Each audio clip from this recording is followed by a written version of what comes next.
Welcome to Wayne's Old Time Radio Page channel. I'm Wayne, your host.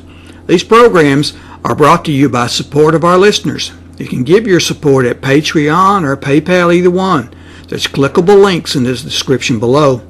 Thanks for your support and enjoy the shows. From Hollywood, it's time now for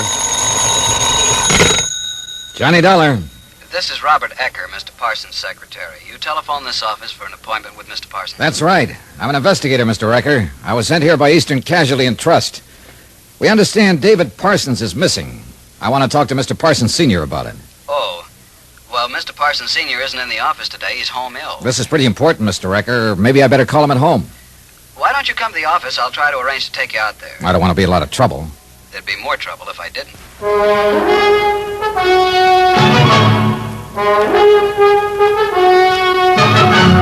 Tonight, and every weekday night, Bob Bailey in the transcribed adventures of the man with the action-packed expense account, America's fabulous freelance insurance investigator. Yours truly, Johnny Dollar.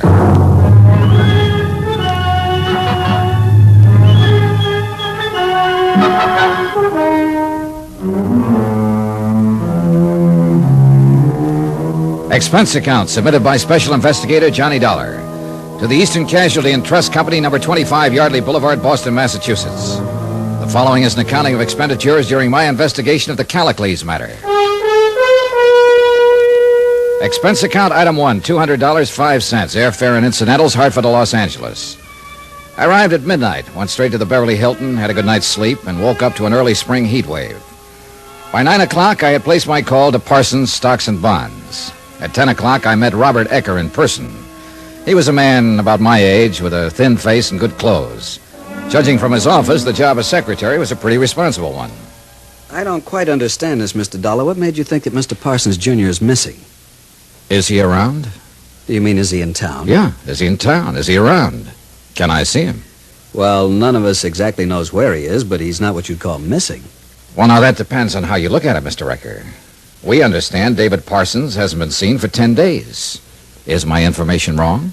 Well, no, what you say is true. You mean you're here to look into the matter? That's about it.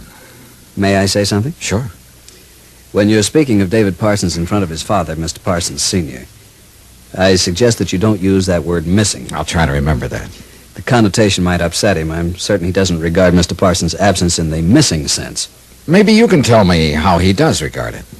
I'm afraid I can't. Mr. Parsons Senior doesn't confide in me. How about David Parsons' wife? Sorry. How about your own opinion? I'd rather keep my opinions to myself, Mr. Dollar. There's nothing personal, but Mr. Parsons Senior is very adamant about certain matters. In other words, Mr. Parsons Senior does all of the thinking for publication. So to speak, yes. What concern does the Eastern... Casualty and Trust Company have in this matter? Yes, what is the bonding company's concern? $100,000. It was an automatic write-up on David Parsons Jr. when he entered the firm. I still don't understand. David Parsons had access to great amounts of money in transferable bonds here. That's where we're responsible, Mr. Ecker. Is that an inference? If it sounds like I'm worried that David Parsons might have walked off with some money or some bonds, it's an inference. That's rather ridiculous, isn't it? I don't know whether it is or not, Mr. Ecker. Well, I regard it that way. Mr. Parsons is worth a considerable amount of money. $1 million would be a conservative estimate of his fortune. His father, of course, is, well, Mr. Parsons Senior. Yes, we're well aware of Mr. Parsons' holding. But sometimes things aren't what they seem. You know what I mean? No, I'm afraid I don't know exactly what you mean, Mr. Dollar. Well, now, take these, for instance. Mr. Dollar. Take these, Just what? here. These copies of Eastern Casualty's policies on your desk, Mr. Ecker. Now, let's see. You called me about 9. It's a little after 10 now. That gave you an hour to dig them out, study them over, and answer for yourself the exact questions you've been making me answer. Isn't that about it, Mr. Ecker? Yes. Yes, I'd say that's just about it, Mr. Dollar. Robert Ecker drove me out to the Bel Air home of David Parsons Sr. On the way, he spoke of the weather, the situation in Algiers, the trouble he had making reservations for weekends in Palm Springs, and the low fuel consumption of his new Studebaker Golden Hawk. He avoided very carefully any further mention of David Parsons Jr., the missing son. I put a couple of direct questions to him, which he answered indirectly by referring me to Mr. Parsons Senior. So I let it go at that.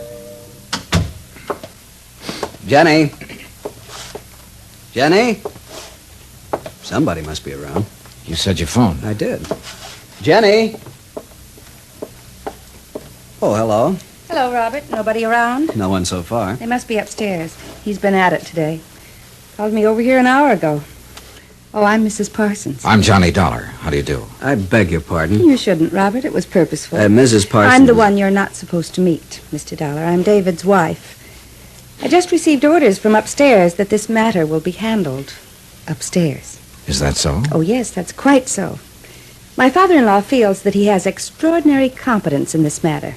As in all matters, huh, Robert? We'd better get along, Mr. Dollar.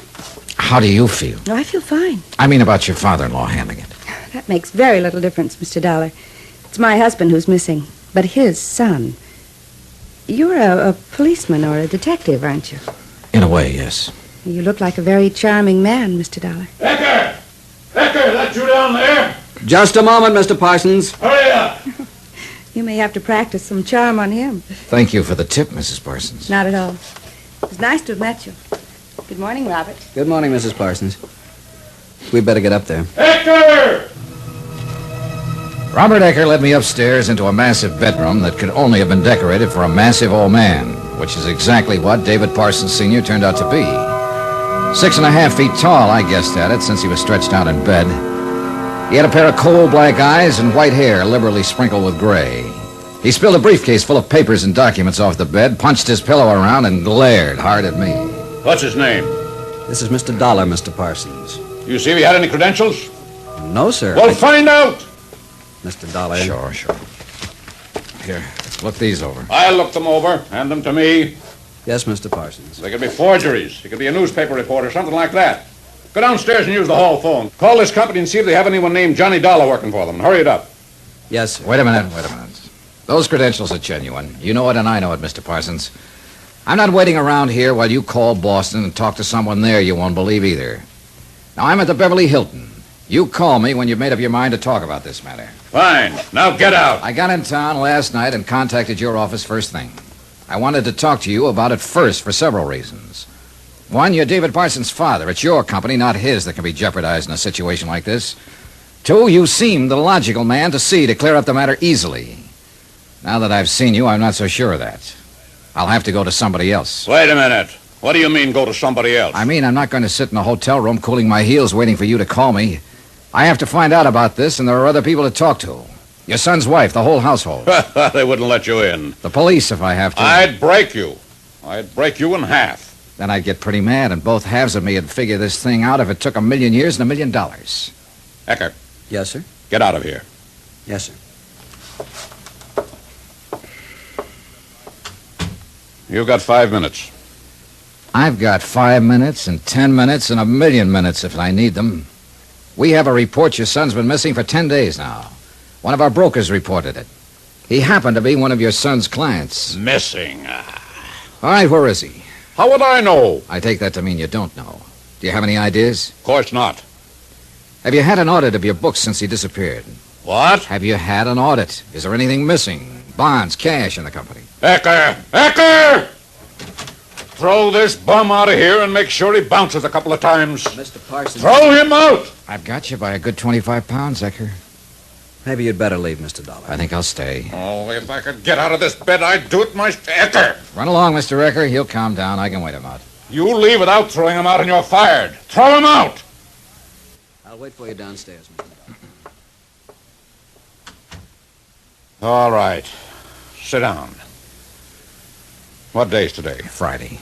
It was a week ago Tuesday. David left the house, according to his wife, and that's the last anyone saw him. No word, nothing since then. No police? Of course not, no police. I can hear you. Why? You know why as well as I do. An investment broker missing. What the papers wouldn't do with that? What's been going on? Nothing. We've been waiting to hear from him. No one's done anything? What is there to do that won't bring out the press? Look, I'm not worried about the press. I'm worried about your son, Mr. Parsons. Whatever happened to him has had a 10-day start, and nothing's been done about it. Now, how about the books? What about them? Have you had an audit? Now, look here, you Keep your young... voice down, will you? I ask you a simple question. Have you found anything missing? I haven't looked. Where are you going? Well, if what you say is true, no one's seen or heard of David Parsons for 10 days, then I'm going to get some help. What help? Police. I don't want any police in on this. How much does your responsibility come to? $100,000. I'll post it in cash. You'll what? I'll post that amount of money and assume your liability, if there is a liability. You'll never get a fair offer than that. I don't want this matter to get into the papers. Well? Look, Mr. Parsons, we have assumed liability, and we can't transfer it at this date. It's out of the question. So let's start our planning from there. I met Mrs. Parsons downstairs. I understand she's not supposed to meet me or see me. Now, is that right? Yeah. Well, you better fix up that part of it. That's so? Yeah. Suppose I don't. I'll see her anyhow. Get out of here! He was looking for something to throw when I stepped out the door and walked down the hall to the stairway. At the foot of the stairs, I looked around for Robert Eckert, who wasn't around. I found my hat by the door, and then I ran into Mrs. Parsons again. Mr. Dollar. Yes? What's been decided? What's he going to do about David? Well, it's pretty hard to say what he's going to do about anything. What are you going to do? I was going to drive over to your house this afternoon and ask you to go to the police and make out a missing persons report. If you refused to do that, I was going to the police myself and ask their help. Oh. Do you think that's the thing to do? I mean, a missing person report? Yep, I think that's the thing to do. I'll be home later this afternoon. He might hear us. All right. Say 2 o'clock? Fine. You cool off? Oh, for a second or two. Some museum piece he is. Be careful of him, Mr. Dollar. He'll break your heart. He's your kind. You're his dish of meat. Yeah. I didn't pay much attention to that remark from Robert Ecker. I thought about Svengali and Rasputin and a couple of fellas like that. I didn't think of Parsons Senior in the same class with them. But I should have guessed it. Ecker's tried to tell me, but I just wouldn't listen.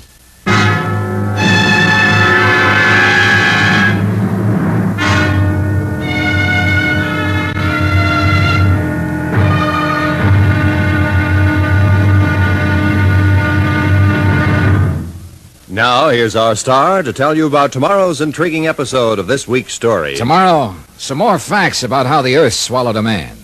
Join us, won't you? Yours truly, Johnny Dollar.